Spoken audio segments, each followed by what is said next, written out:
This channel does not promote any violent, harmful, or illegal activities. All content provided by this channel is meant for an educational purpose only.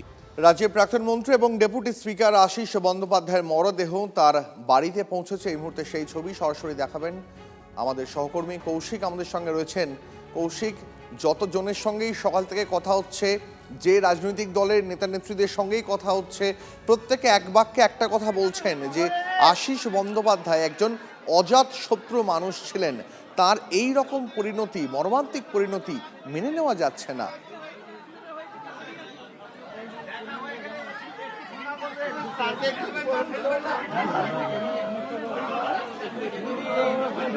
Kaushik, শোনা যাচ্ছে আমার কথা?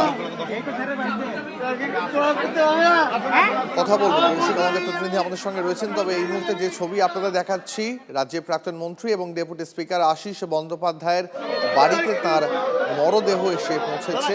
আপনারা জানেন, বাড়ি লাগোয়া পার্টি অফিস থেকে তার ঝুলন্ত দেহ উদ্ধার হয়। রামপুরহাট বিধানসভার 5 বারের বিধায়ক আশিস বন্দ্যোপাধ্যায় এই মুহূর্তে তার নশ্বর দেহ পৌঁছেছে তার বাসভবনে। সেই ছবি সরাসরি দেখতে পাচ্ছেন আপনারা এই মুহূর্তে। কৌশিক আমাদের সঙ্গে রয়েছেন, আরও একবার কথা বলবো কৌশিকের সঙ্গে। কৌশিক, সকাল থেকে সব রাজনৈতিক দলের নেতারা কিন্তু এক বাক্যে স্বীকার করছেন যে আশিস বন্দ্যোপাধ্যায় কার্যত অজাত শত্রু ছিলেন। বাড়িতে কিন্তু রাখা রয়েছে তার যে পুরনো ঐতিহ্যপূর্ণ বাড়ি, সেই বাড়ির মধ্যেই তার নিথর দেহ রাখা রয়েছে এবং তার ভাই সেই বাড়ির মধ্যেই তার নিথর দেহ রাখা রয়েছে এবং তার ভাইপো এবং তার স্ত্রী বা অন্যান্য সদস্য যারা রয়েছে পরিবারের, তারা সকলেই কিন্তু সেই নিথর দেহর সামনে কান্নায় কিন্তু ভেঙে পড়েছেন।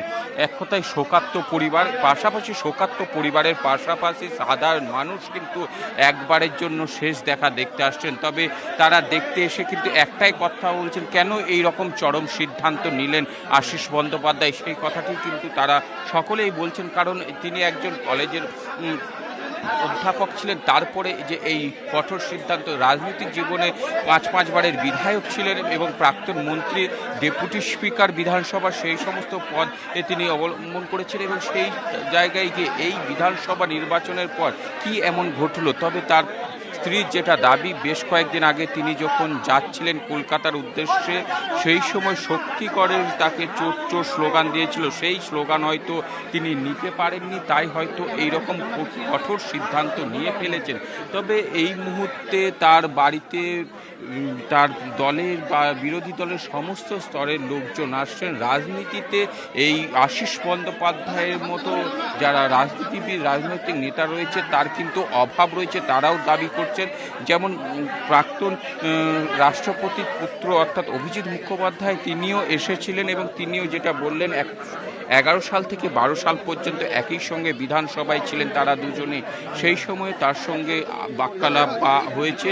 কিন্তু সেক্ষেত্রে এই রকম একজন রাজনীতিতে এই রকম একজন ব্যক্তিত্ব এই চরম সিদ্ধান্ত কেন নিলেন তবে বুঝতে পারছি না। তবে একটা বিষয় কিন্তু দাবি করছেন তিনি, যে সমাজ মাধ্যমে যেভাবে তাকে কটূক্তি করা হয়েছে, সেই কটূক্তি হয়তো নিতে পারেননি এবং তার স্ত্রীরও যেমনটা দাবি করছিলেন, সমাজ মাধ্যমে সোশ্যাল মিডিয়ায় যেভাবে তাকে নিয়ে কটূক্তি বা বিভিন্ন রকম ভঙ্গি করা হয়েছিল বা তাকে নিয়ে যেরকম সোশ্যাল মিডিয়ায় তাকে কালিমালিপ্ত করা হয়েছিল, সেই জায়গা থেকে হয়তো এই চরম সিদ্ধান্ত নিয়েছেন হয়তো তারা মনে করছেন। তবে পরিবারের পক্ষ থেকে তার স্ত্রী যেমনটা দাবি করছেন যে শক্তিগড় থেকে যেদিন তাকে চোর চোর স্লোগান দেওয়া হয়েছিল, সেই স্লোগান শোনার পর থেকেই কিন্তু মানসিক অবসাদে ভুগছিলেন এবং তারপরে থেকে এই গতকাল রাতে কখন তিনি ঘরে থেকে বেরিয়েছেন সেটা কিন্তু তার স্ত্রীও দেখতে।